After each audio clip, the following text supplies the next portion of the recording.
Heiðra skaltu föður þinn og móður. Þannig hljómar fjórða boðorðið og skýringin í fræðum Lúthers kennir okkur að við eigum að óttast og elska Guð, svo að við eigi fyrirlítum foreldra voru og yfirboðara, né reytum þá til reiði, heldur höfum þá í heiðri, þjónum þeim og hlýðum, elskum þá og virðum.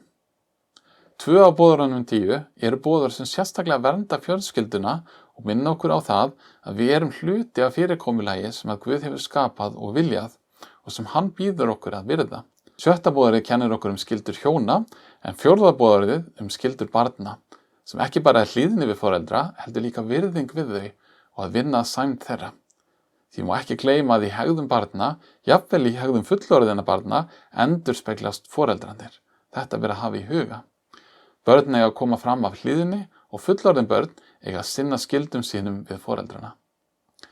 Biblían talar síðan með sama hætti fyrirkomulag valdhafa í heiminum. Okkur er gert að virða valdhafa, til dæmis leiðtoga í ýmsu starfi, yfirmenn á vinnustað, lögreglu og stjórnmálamenn. Páll postuli kennir okkur í 13. kafla Rómverjabréfsins að gjalda öllum það sem skylt er, þeim skatt sem skattur ber, þeim toll sem tollur ber, þeim ótta sem ótti ber og þeim virðingu sem virðing ber. Að sjálfsögðu eru líka takmörk fyrir því og það er alltaf þannig að okkur ber að hlýða Guði fremur en mönnum. Þá til dæmis við þegar foreldrar, yfirmenn eða yfirvöld krefja okkur hluti sem að Biblían bannar. Þá ber okkur að hlýða Guði fyrst. Biblían kennir okkur ennfremur að syndin býr í okkur öllum og það þýðir að hún býr ekki bara í okkur heldur líka í foreldrum okkar, sem og í öðrum yfirboðurum. Sú staðreynd er kannski greinilegri hjá sumum en öðrum og að heiðra og elska syndarann getur reynst mjög erfitt. Það getur meira segja reynst nauðsynlegt að halda ákveðinni fjarlægð.